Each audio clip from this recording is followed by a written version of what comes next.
Uloma regretted everything she had done to Ego. She started visiting Ego's parents, asking for Ego's location and how she could find Ego. But her parents will always tell Uloma that they don't know the exact village Ego had relocated to, as Ego only comes to visit them whenever she was free, and they haven't visited her for one day after she had left the village. Uloma was always crying, always frustrated. She knew that Ebuka's new wife, Adobe, has taken her place and her stand in her home, as Adobe was not just only beautiful. Adobe was way younger than she is, and Adobe took in 3 months immediately after she was married. Ebuka's mother soon turned Uloma to Adobe's maid, as she always told Uloma, "Please, can you help Adobe carry her bucket of water to the bathroom? You know, I won't want her to lose her baby at a very young stage, as you did not give us a child when you and my son were quite young.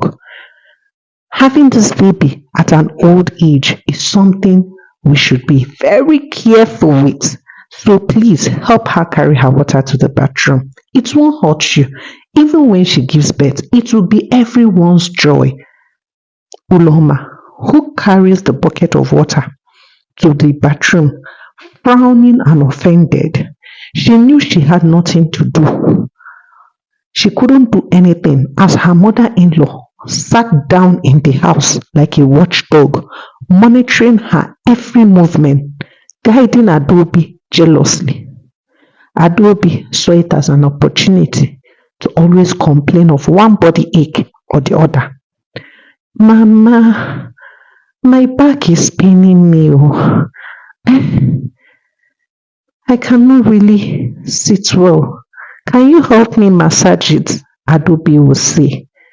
Ebuka's mother will immediately send for Uloma. "Where is that barren woman? Where did she go to?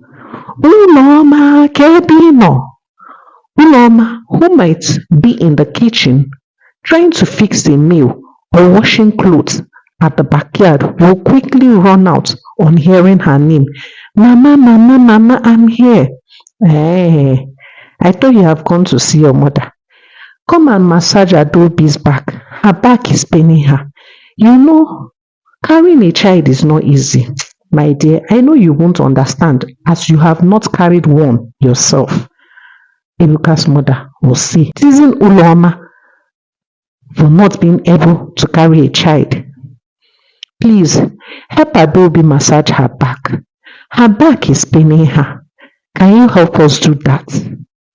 Uloma, who won't want to trigger her mother-in-law, will quickly accept and help massage Adobe's back, and also massage Adobe's feet. Uloma kept on with all this acts. Every night, she cried her eyes out. That was when she truly understood all she was doing to Ego when Ego was in her own home.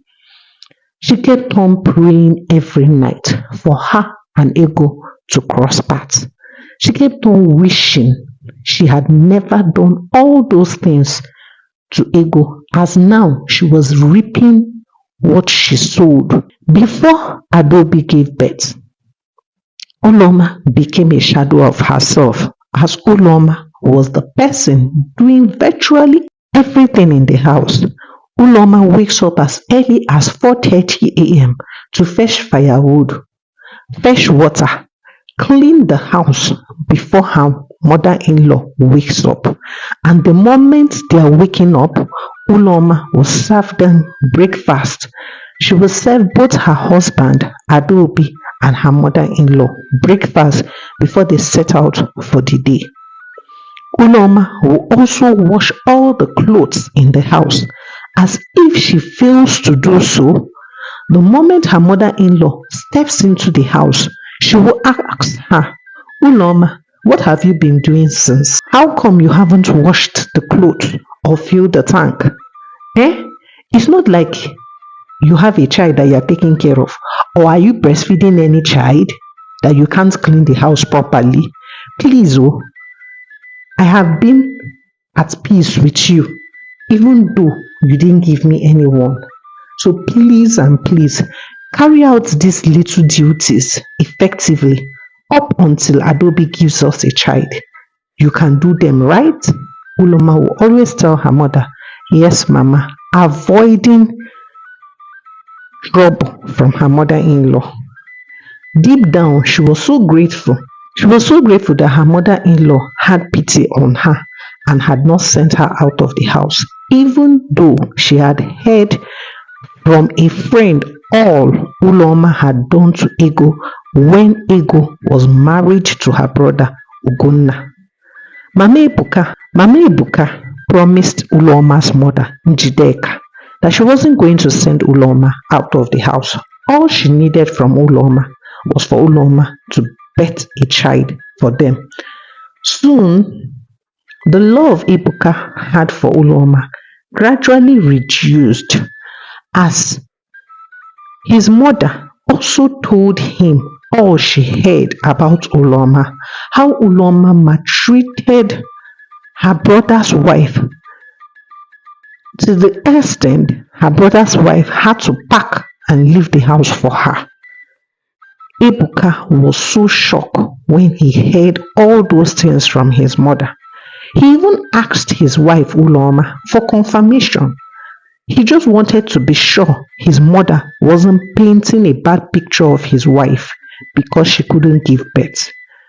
But when he asked Uloma, Uloma knew she couldn't lie, as her only hope of giving birth lies on the shoulder of Ego. So she had to open up to her husband, pleading for his mercies and forgiveness, telling him she was ignorant at that time and had a little knowledge of all those things. All she needed at that time was for her brother to get married to her best friend Izime, who had always been in the picture before Ego. Ebuka forgave her, but he always had it in mind that Uloma was the reason of her problem. Uloma was the reason why he had to get married to 2 wives instead of 1. He always thought to himself, if only she was a bit nice, my family would have been one big happy family. But now I am stuck with 2 wives. Adobe, who I don't love, but because she can give birth to a child, I have to accept her. Ebuka was really heartbroken on hearing all Uloma had done. One fateful day, Ego, who visited her parents with her son Chimobim, came to Uli for a short period of time to stay with her parents who are already aged. She just wanted to spend little time with them before returning back to the other village where she stayed. Ego, who continued with her hairdressing business in the village of Okija, she was greatly admired, respected and acknowledged in the village of Okija, as every lady wanted her to braid and style their hair. They queued up and lined up in her store. She had lots of crowd in her store, the crowd she had never had even while she was at Uli. It was as if an angel was guiding her and protecting her business, as anyone she laid her hands on will always return. Some of her neighbors in the market started gossiping and saying, are you sure she's not using something on them? How can this young lady who just joined us in this market become the star of hair making? She just came not too long and she has stolen all our customers away from us. Other hairstylists will say, can't you see her hands are magic? The moment she made my hair, I could confirm that she had been making hair for quite a long time and her hair are neatly done. We should go and learn from her so that we can win our customers over again. Ego was always excited. At first, when she was leaving the village of Uli, she felt bad, thinking she might not be able to have a stand wherever she found herself. But with everything going on in the village of Okija, she was so glad that she took the bold step to leave for her peace. She was so glad that she did that for her son. She was so glad that she never gave up on herself. One fateful day, Ego decided to go and see her parents, as she hadn't seen them for a long time after she started making hair in the village of Okija. On arrival to her parents' place, her mother had been looking for her. The Onoma had visited them severally, pleading for her forgiveness and wanting to know where she was. But she couldn't tell Uloma where she was, as she remembered all her daughter had told her about Uloma. Ego looked at her mother and said, "Mama, thank you for not letting my whereabouts known to Uloma. I'm really grateful you protected me and kept me hidden. I have forgiven her. I really don't hold any grudges against her. I wish her peace. I wish her freedom wherever she is. I really don't want to have anything to do with her. I just really wish and hope that she's happy wherever she is." Her mother, Mrs. Okunko, told her Uloma isn't happy in her home, as Uloma hasn't given birth over 5 years of marriage now. Ego was shocked. "How does that concern me? How am I involved in it?" she asked her mother. "Ego, my child, the night you came here after you heard about your miscarriage, I remember you saying that you rose your hand and you cursed her.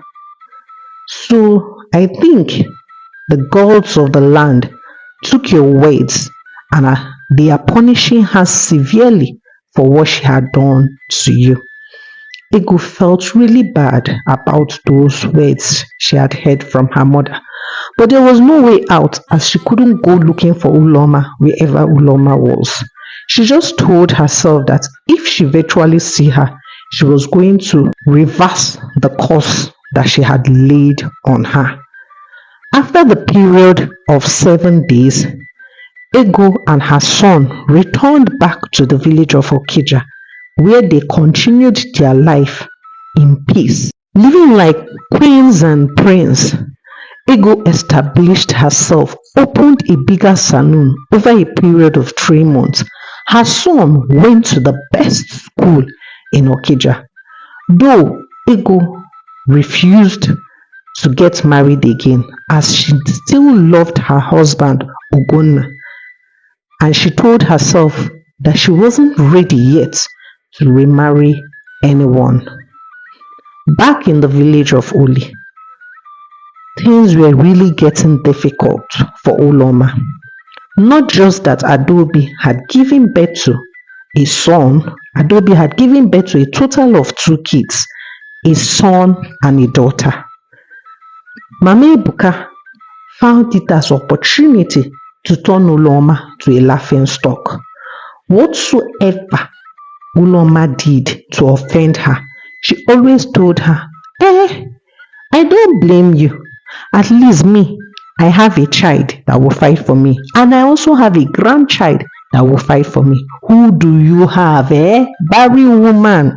Who do you have? You know, it's your problem. You are the reason why all this happened to you.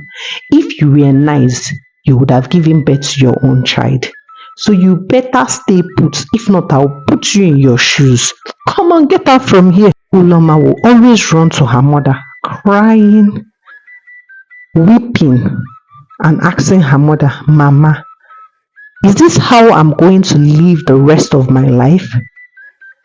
If you leave Who am I going to be able to run to? Those words Mami Ebuka said are actually true.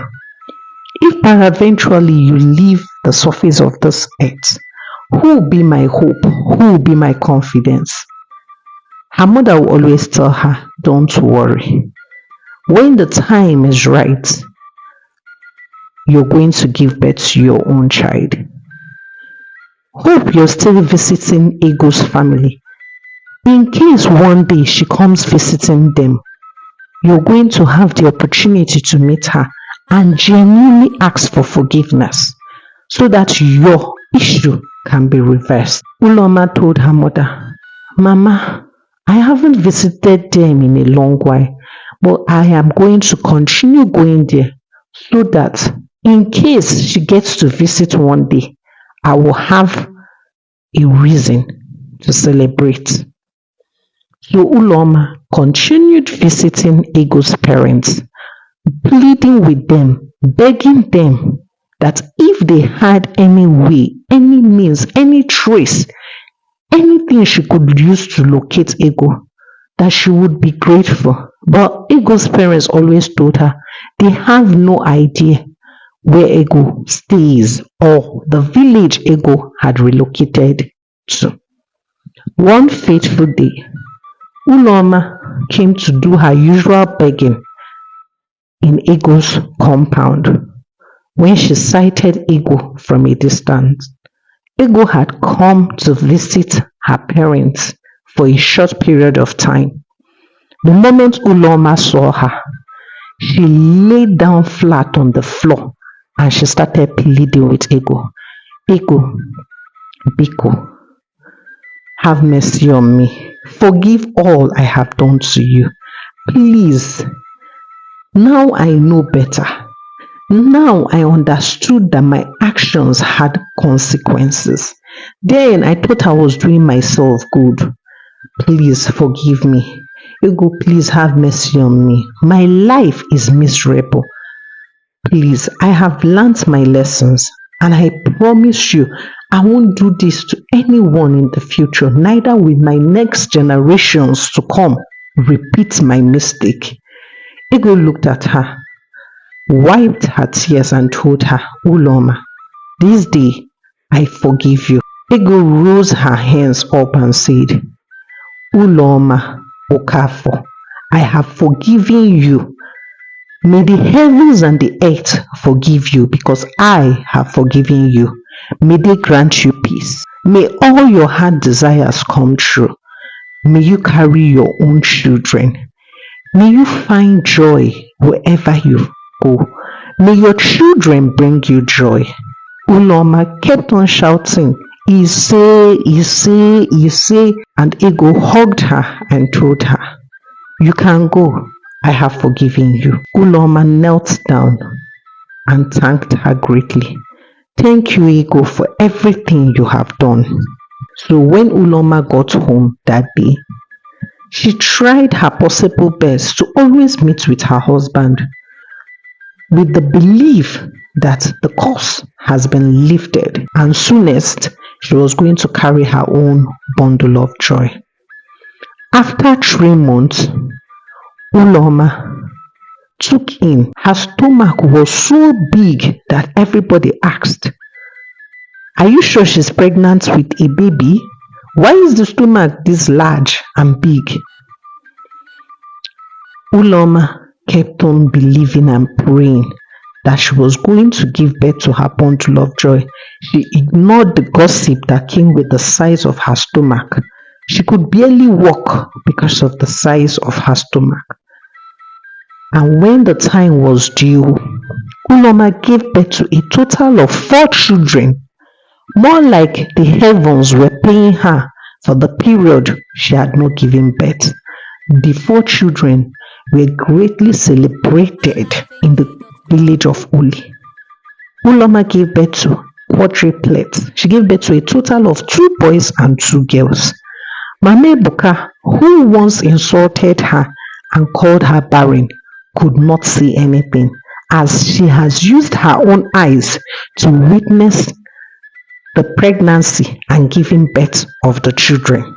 She was so happy for Uloma and she told her, "Thank God you learnt your lesson and thank God Ego forgave you."